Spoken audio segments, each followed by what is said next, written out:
Greetings YouTube, it's the Brain Damage Gamer here, and today I wanted to talk to you about the nature of early access and a trend I've started noticing popping up here and there throughout the community on Steam and other gaming areas as well. It's this weird problem we've been having with early access, where early access has shifted quite a bit, and the people releasing games don't really seem to understand the very nature of their own product anymore, it seems like. What you're currently seeing in the background is going to be Car Mechanic Simulator 2018. This is a game that, it's one of the game types that I enjoy whenever I'm just feeling like messing around and relaxing. It's kind of that decompression game I like to play, where I don't have to worry about what I'm doing or how high my score is or how quick I'm moving. Just a nice game to kind of relax in. Decompress a little, if you will. But this game is one of the games that has also made me think about this, and it kind of drove me into this whole process of wanting to talk to you about it and kind of go over some of these problems I've seen. So one of the things I wanted to talk about is this growing idea of just release the game right now, we'll patch it later if we need to. This is something that's happened on and off throughout gaming, and I've seen it in various forms and stages, but more recently it seems like it's becoming more prevalent and a little bit more crazy than it used to be. This game in particular is one of the ones that kind of, like I said, brought that idea on of what the heck were they thinking when they let it out. Another one that has also kind of spawned that idea in me is Escape from Tarkov. This game, if you haven't heard about it, it's trying to be an ultra-realistic loot shoot type of game where you're playing first person and you're attempting to go and get loot from within a city, and while you're doing that, you're also attempting to avoid other players doing the same thing, because if they kill you, whatever loot you're carrying drops immediately.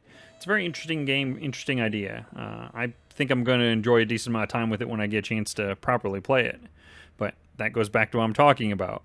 They just released Escape from Tarkov a couple of weeks ago into a beta state. It wasn't an alpha state where you had to purchase a higher end version of the game in order to be able to go ahead and get access to it. Interesting idea, and I can't fault them for doing that model. It's a very similar model to another game I enjoy, Elite Dangerous. That's what they did. They kind of had that alpha beta stage, and depending on how much you'd pre-purchased in is whether or not you got full access to one or the other. That was an idea that really took off. Other game developers have kind of followed suit. In this particular game, Escape from Tarkov, the problem that people are running into is that the beta is nowhere near as stable as the alpha was. For one thing, there was a significant problem with the AI. The AI was incredibly bugged there for a while, where basically anytime you would attempt to do anything in regards to shooting an AI, you would basically get them to pivot immediately to where you were at. It doesn't matter if they were straight behind or in front, but once they pivoted, they would just shoot you straight in the forehead. And it took them less than half a second to do so. It was kind of crazy to watch. But the problem was someone had broken some of the values for the AI and nobody had actually checked on it. Now, part of the reason for that was the community was just absolutely biting at the bit trying to get them to release the beta. And for whatever reason, the developer took it upon themselves to just say, hey, you know what? We'll get it out there and we'll fix it later if we need to. The community did not respond well. The irony being a lot of the problem was caused by the community itself. So the irony being the community that wanted it so badly and was pushing for it so horribly was now having to deal with the problems caused by doing so. That's just one of those things that sometimes giving people what they want is exactly what they don't want. And unfortunately, Battlestate Games, the people who developed that game, have found this out. Now, where does all that leave us? Well, in the game I'm currently playing, it had a similar issue. Car Mechanic Simulator came out on the 28th of July in 2017, and it was a game people had been expecting. I mean, it's not got a huge following. It's not like, it's a major, huge release, but it's a game that a decent number of people are looking forward to being able to play. That release date of the 28th was actually a delay. They initially delayed it, saying there was a problem with the game with localization, and they needed to delay a week. Some of the community responded poorly, some responded positively, saying, hey, do what you gotta, get the game out in a proper state, so that way we can enjoy it, and we can actually enjoy the game when it comes out. Take the extra time. And overall, that was the general consensus. They did end up releasing it on the 28th. They didn't go with the second delay. In doing so, the game released in a horrible state. Absolutely just broken. You couldn't play the game above medium without experiencing significant frame rate drops. I'm only playing it on high now. I've got a high-end system that should be able to run this on high. I run a lot of different games on ultra without any problems, brand new ones, all sorts of different tech tests show that my system should run pretty much anything. And this game is struggling sometimes to hit 30 and 40 frames per second, even with it at reduced graphics. It's still having major problems. Optimization is still not there for this game. We are currently on the date of recording, which is the 11th of August of 2017. I am still seeing major problems with frame rate. They are currently on version 1.1.8 of this game, and that is what has currently been pushed out to people as far as fixes and all the things that they've done. So they've had 18 updates since this game came out. That's how poor of a state it released in, that it was just not functioning at all the way expected. And again, the community did not respond well to this. They said, hey, what the heck, you released a broken product. So much so that the developer of this game actually released an apology and said, if you want to refund the game, we understand. Buy it at a later date if you're still interested. If you don't, we understand.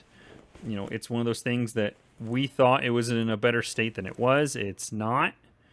And we don't want to lose your support as a community. Now, the community responded pretty well to that. A lot of them did say, then why the heck did you do it? But a decent number of people still accepted that. And I will say that for me personally, the company, and more importantly, the developer being willing to step out and say, hey, oops, you know, we did not realize to the extent of the issues that we were going to have with this. That went a long way for me, as I'm sure it did for a lot of other people as well. Just because in the modern era, it seems like that's not really something that you get from game developers. There's a lot of speculation as to whether or not it was the developer or whether or not it was actually the publisher that forced them to shove it out so early, but that's neither here nor there. It came out in the state it came out in. And as such, it's sitting at mixed reviews, despite being a pretty good game and comparable to its previous titles. The previous car mechanic sim games have done pretty well and had a pretty decent cult following because they're not exactly hugely mainstream. I mean, doing this kind of stuff right here isn't exactly something that a lot of people are interested in, but a decent number are. It was kind of sad to see them lose that community support, even for just a little bit, because of not wanting to push back a deadline. So where am I going with all this? What's the point in all this? This kind of push of just release it now, we'll patch it later, hurts both the community and the game developers themselves. The game developers lose support of the community. They lose that trust because people are giving you money. They expect a quality product for what they pay for. Grand Car Mechanic Simulator came out at a cheaper price. It's not, you know, a high-end expensive game. At time of filming, it's still only going for $19.99 on the Steam store. And, I mean, that's not a terrible price for a game like this because it's pretty well put together and it runs okay now. At the time of release, a lot of people said this wasn't even worth the $20 I just paid. And in all honesty, a lot of them were right about that because of the state that it came out in. And you may be wondering, you said, wait a minute, BDG, that was, you know, 1.18. It says 1.17, and it said 1.17 in the corner. As a matter of fact, I don't know if it's happened already, but at some point in time, in the life of this video, there's quite the possibility somebody's already typed into the comments, you idiot, you said the wrong version number, ha ha ha ha, you don't know what you're talking about. And if they just left, that was it, or they may have tried to edit it and make the comment into something completely different, but there's a good chance it's happened. If you look right here, this is the actual version number of the game and all of the various things that they fixed. One of the things I was talking about, the inability to do anything with the mouse was a huge problem when this game first came out. I have found that turning on mouse acceleration and going to 250 sensitivity is about the only way to get the mouse to feel like it's actually supposed to be moving at the speed it's moving at. Now, that's just a personal thing. But that was a major thing on a game where you're moving around and selecting things constantly. This isn't like, a lot of other games where you can just hope mouse acceleration's okay and maybe it'll work fine. This is basically a menu-driven game. You can't have a poor mouse selection capability. So these are just a couple of examples of what I've seen more recently with the whole dump it out, we'll fix it later in back editing and patching. The problem is they say you never get a second chance at a first impression. That is 100% true in this case. You've already tainted your potential buyer pool. And when Steam, if you get yourself to a mixed rating, it takes a lot sometimes to get back from that. It is hard to reconvince the gaming community as a whole that your product is now worth anything, even if you fixed it at a later time. So I would encourage developers that are thinking about just dumping a product out there, don't do it. It's not going to be worth the backlash you get. It's not going to be worth what it does to your product, because you may have a perfectly functional, great product that you've now tanked the ability for the community that would play it to become interested in it. They see the negative reviews and go, oh, I'm not going to touch that. That seems like a bad idea. The good news is with the Steam most recent reviews, sometimes you can circumvent that now, but it's not exactly a guaranteed process. You never know what's going to happen when you get to the end of that life cycle of new versus old reviews. That said, that's a trend, and obviously that's just my little 2 cents right there on what I think should be done in order to fix it. The other trend I wanted to more briefly address is what I'm noticing as a growing thing again, because this has happened and goes away, happens and goes away. It is the fee-to-pay gaming model. That's a term coined by Jim Sterling, and I think it's probably the best way to describe what happens in the gaming community when this kind of stuff goes down. And for lack of better terminology, it's more or less game developers have decided, hey, you know what? Yeah, you already paid us the full price of the game. This is the price we intend to charge when it's fully out.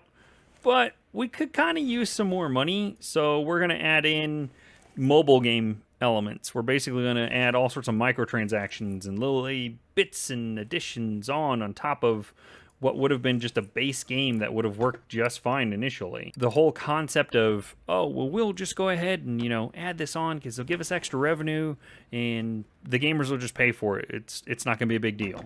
Arc did this with their whole adding on DLC while still in early access. And as you may remember, that did not go over well. The community as a whole turned that game inside out, and it dropped pretty rapidly from where it used to be in regards to how many people were playing it, because a lot of people just abandoned the game. They said, why would I continue to play this game that has basically promised to continue to screw me over whenever I'm playing it? More recently, PlayerUnknown Battlegrounds has decided to do this as well. PlayerUnknown had said a couple of times that, oh, don't worry, there won't be any form of extra transactions or anything like that when the game is still in early access. We may have something like that when the game fully comes out, but we're not going to do it while it's in early access. Well, here recently, in order to fund a competition that they decided to do, that's changed. So now, instead of not having microtransactions, they now have loot crates that you have to open with real money. Oh, I'm sorry, keys purchased with real money. It's not actually real money. It's just keys that you can only get with real money. So yeah, it's basically you have to pay money in order to open the boxes. There's no real way around that. That's 100% what it is. It's, we want more money, so we're going to go ahead and just beg the community to pay for it, basically. People are doing it. That's the worst part. I know that there are players out there who are currently just buying these additional things. They don't care what it costs. They don't care what it is. They're like, hey, I want these items. I'm going to pay for it. And you know what? It's their money. They have every right to do so if they choose to do so. However, this is something that is not going to help the community as a whole because, again, we're telling a developer it's okay to do this to us. It's okay if you say this one thing and then do something completely different because we're just going to accept it as is. The fact that they've taken the only thing in that game that really allows you to feel any progress, started to monetize it, is not going to go over well, I don't think, with the community. There's no plans apparently in the future to have free items. It's always going to be this drop system where basically you have to pay in order to get your drop. I do not think this is going to go over well. The gaming community is going to start leaving the game once they realize what it's become. Now, are they going to leave en masse? I have no idea. Do I think that people will leave? Yes. Do I think that it will hurt the overall gameplay base? That's debatable. It's one of those things that you never really know what's going to happen.